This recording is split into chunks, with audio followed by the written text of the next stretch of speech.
Breaking news చూస్తున్నాం. రాష్ట్ర వ్యాప్తంగా నామినేషన్ల గడువు ముగిసింది. ఈ నెల 13న నామినేషన్లను ఎన్నికల అధికారులు పరిశీలించనున్నారు. ఈ నెల 15 వరకు నామినేషన్ల ఉపసంహరణకు గడువు విధించారు. ఇక 119 స్థానాల్లో 3,300కు పైగా అభ్యర్థులు నామినేషన్లు వేశారు.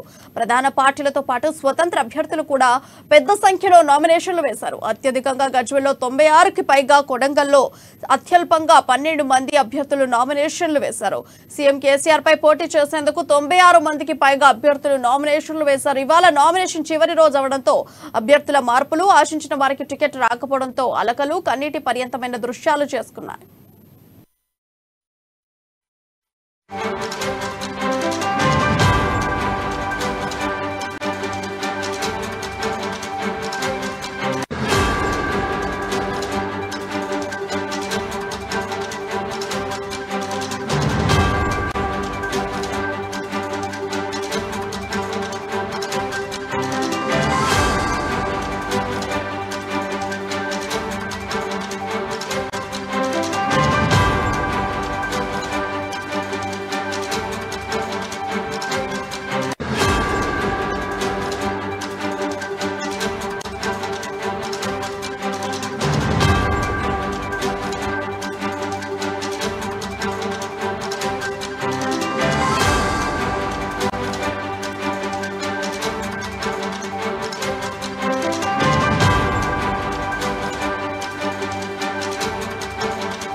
రాష్ట్ర వ్యాప్తంగా నామినేషన్ల గడువు ముగిసింది. ఈ నెల 13న నామినేషన్లను ఎన్నికల అధికారులు పరిశీలించనున్నారు.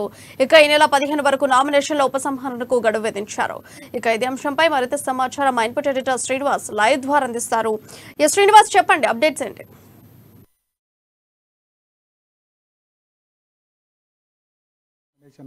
ఘట్టమైతే పూర్తయింది.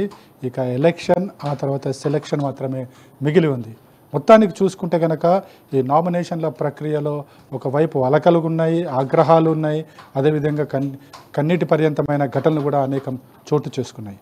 అయితే ఒకసారిగా మనం వాటిలోకి వెళ్లే ముందు మనం ఒకసారి నామినేషన్లకు సంబంధించి ఒకసారి చూసుకుంటే కనుక ఏదైతే ఈ ఎన్నికల 7 రోజుల నామినేషన్లో దాదాపుగా ఎన్నికల సంఘం అందించిన సమాచారం ప్రకారం ఇప్పటి వరకు మన దగ్గర ఉన్న సమాచారం ప్రకారం చూసుకుంటే కనుక 3,300 పైచిలకు నామినేషన్లు దాఖలైనట్లు తెలుస్తుంది.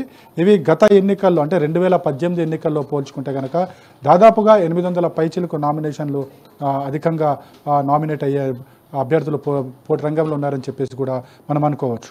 ఇంకొకసారి చూసుకుంటే కనుక ఈ 3,300 పైచిలకు నామినేషన్కి సంబంధించి చూసుకుంటే కనుక ఇందులో 2 సెట్లు 3 సెట్లు వేసిన అభ్యర్థులు కూడా ఉన్నారు. సో వాటిని అన్నింటినీ కూడా తొలగించాల్సి ఉంటుంది.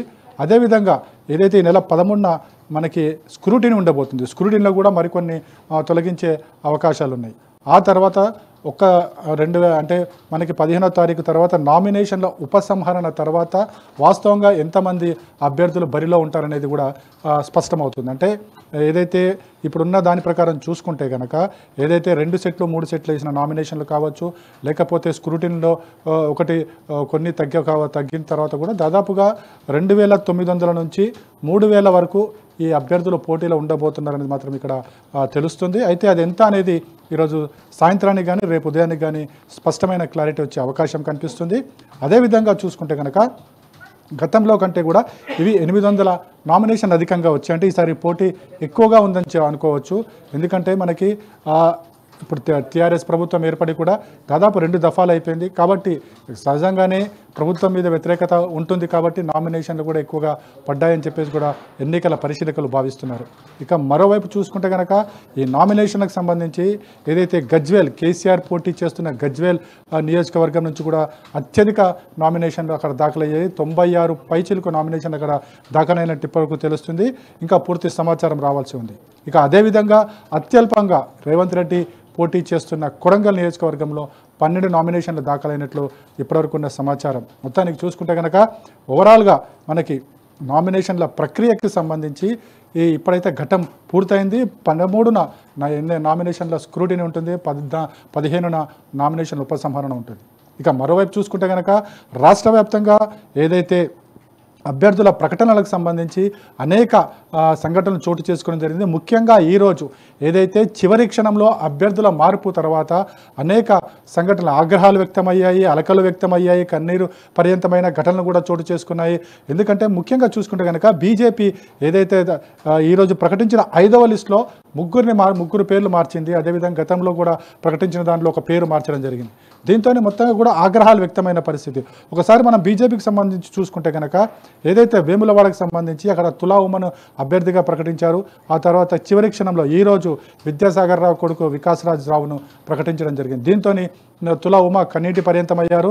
ఖచ్చితంగా తాను కూడా నామినేషన్ వేశారు, ఇండిపెండెంట్గా తాను బరిలో ఉండబోతున్నా అని చెప్పేసి కూడా తులామ స్పష్టం చేయడం జరిగింది. అదేవిధంగా మనకి సంగారెడ్డికి సంబంధించి కూడా అక్కడ బీజేపీ అభ్యర్థి ఆగ్రహం వ్యక్తం చేయడం జరిగింది. కిషన్ రెడ్డికి ఫోన్ చేసి పూర్తి స్థాయిలో తన ఆగ్రహాన్ని వ్యక్తం చేసిన పరిస్థితి కూడా కనిపిస్తుంది. అదేవిధంగా మనకు చూసుకుంటే కనుక పటాన్చెరులో అటు కాంగ్రెస్ అభ్యర్థుల మధ్య కూడా ఈ గొడవ గడిచింది. నీల మధు కావచ్చు, అదేవిధంగా అక్కడున్న వ్యవహారాలు కావచ్చు. సో మొత్తానికి చూసుకుంటే కనుక ఓవరాల్గా రాష్ట్ర వ్యాప్తంగా ఈరోజు ఏదైతే నామినేషన్ల ప్రక్రియ పూర్తయింది.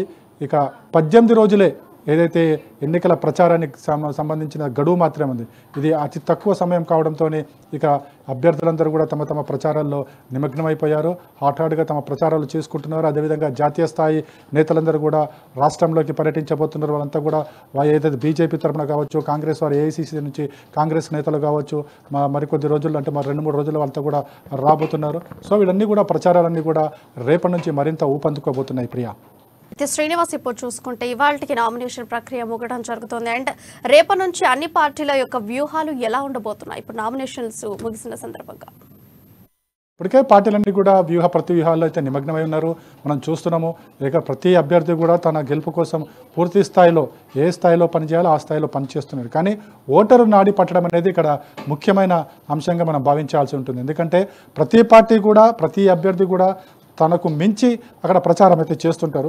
కానీ ప్రచారంలో వెనుకబడిన అభ్యర్థులు అయితే ఖచ్చితంగా వారిని ప్రజలు తిరస్కరిస్తారు. కానీ ఇప్పుడున్న పరిస్థితుల్లో చూసుకుంటే కనుక పోటాపోటీ చాలా ఎక్కువగా ఉంది. ఎందుకంటే బీఆర్ఎస్ ప్రభుత్వం 3వసారి అధికారంలోకి రావాలని, అదేవిధంగా కాంగ్రెస్ పార్టీ తన పూర్వవైభవాన్ని తెచ్చుకోవాలని చెప్పేసి ఈ పోటీ ఏదైతే పడుతుందో, ఈ పోటీలో తీవ్రస్థాయిలో ప్రచారం అయితే చాలా ఎక్కువగా ఉండబోతుంది. అయితే ప్రజల నాడి, ఓటరి నాడి పట్టినవాడే ఇక్కడ విజయవంతం కాగలుగుతాడు. సో ఓటరి నాడి ఏ పార్టీ పట్టబోతుంది అనేది మనం చూడాల్సి ఉంటుంది. Priya, right Srinivas, thank you for updates.